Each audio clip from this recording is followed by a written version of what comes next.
Whether you want to hang your stocking on a big coconut tree or watch Santa sail in with your presents on a canoe, it's always a good time to get away from the sleigh bells on Christmas Island. Yes, we are making a Christmas cocktail called On Christmas Island, and what might be the best part of this Christmas cocktail is it's really just a good tasting cocktail, and I enjoy anytime we take a good cocktail and make it holiday by just saying so or decorating it as such. Today's drink comes from Lost Lake in Chicago, and they created this drink for a Christmas pop-up in 2017. And unfortunately, Lost Lake is no longer with us. They closed during COVID and never reopened. But during COVID, they had a newsletter. And not only was it a frequent newsletter that they sent out, but they gave away many of their recipes, including on Christmas Island. This recipe does call for half an ounce of Dawn Spices No. 2, which is an equal parts mix of vanilla syrup and allspice dram. But since it's half an ounce, that's easy for us to divide or cut in half and use a quarter ounce of vanilla and a quarter ounce of allspice dram. It's when you get to like the 3/4 ounces where things get a little bit tricky. But other than that, it's kind of a basic syrups in this cocktail and the ones that we're used to. And we are also blessed in this recipe with some bold and flavorful rums, OFTD, Smith & Cross, and Eldorado 8. Now, the thought of spending your holidays on an island sounds enticing, but it would also be easy to lose track of time, that is, unless you have a watch from Original Grain Watches. This one is also made of koa. How appropriate. Original Grain makes rugged and unique watches from reclaimed materials like Jack Daniel's whiskey barrels, Taylor guitar tonewood, military ammo crates, and more. They use quality Japanese movements and donate proceeds to planting trees and helping veterans with PTSD. These watches don't just tell time, they tell stories through the unique reclaimed materials they're made from. They also make great gifts, so tell your friends, tell your family, tell anyone else that this is what you want for the holidays, or you could even gift these to someone else yourself. Right now, you can shop their Christmas sale where you can save up to 40% off. And don't forget to use the code MakeAndDrink at checkout to save an additional $50 on your order. All right, let us make the Christmas Island where your dreams come true. Start with 3/4 ounces of lemon juice, quarter ounce of vanilla syrup, a quarter ounce of allspice dram, half an ounce of a ginger syrup. They use a much spicier ginger syrup, so get your hands on the spiciest one you can find. Half an ounce of a passion fruit syrup, half an ounce of OFTD rum, half an ounce of Smith & Cross, and 1 ounce of Eldorado 8.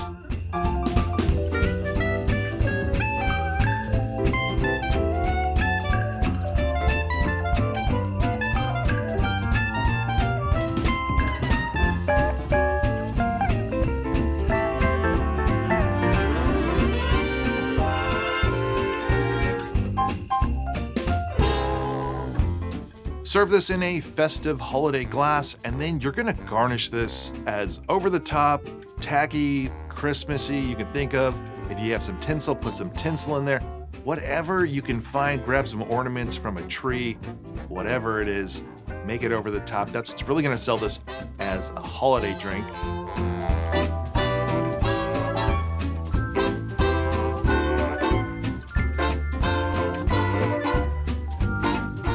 So there you go, On Christmas Island from Lost Lake in Chicago.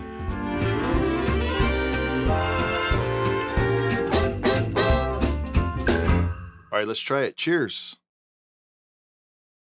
That's delicious. I was a little bit concerned or apprehensive about the amount of syrups in there. There's not too many, but just we use so many different syrups that it was going to be too sweet.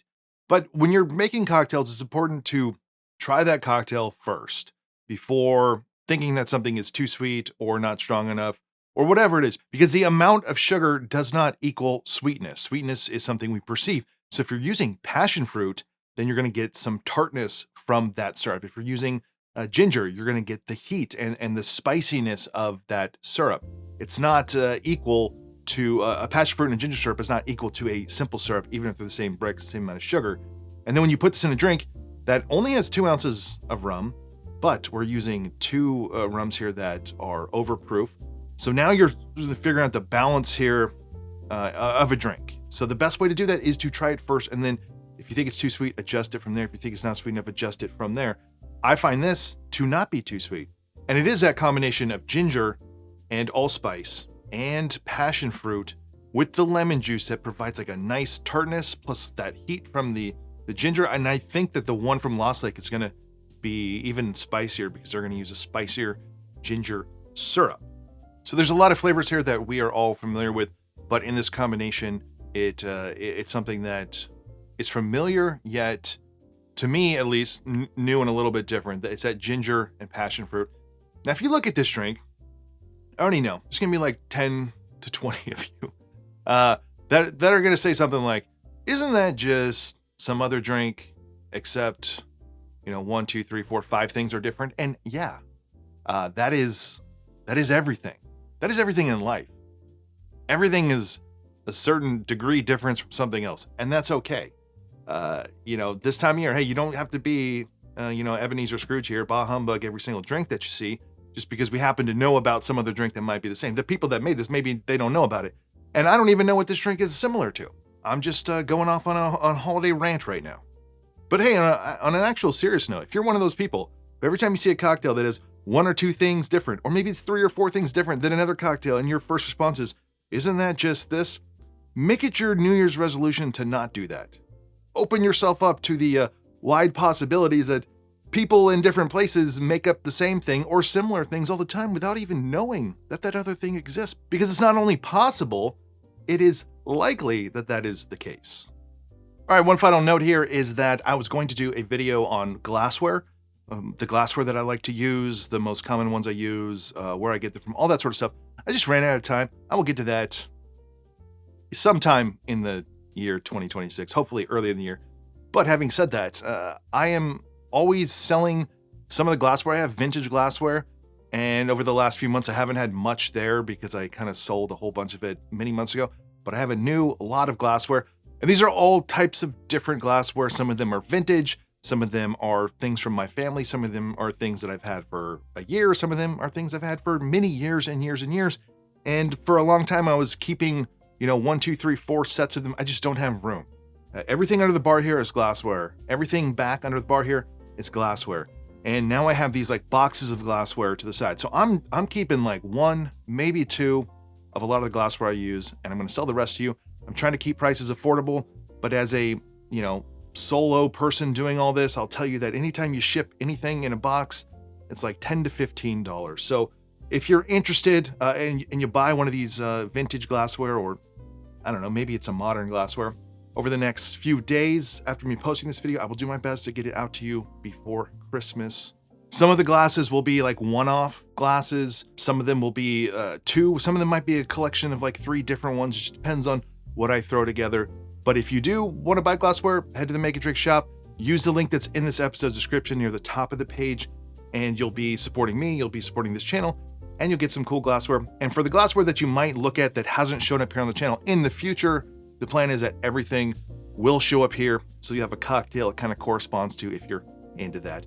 And I'll even ship out this new Merry Christmas Collins glass just in time for the holidays. So that's it for this one. If you enjoyed this video, please give it a like below. Consider subscribing to this channel. And if you want to support this channel more, check out my Patreon page. Otherwise, see you in the next one.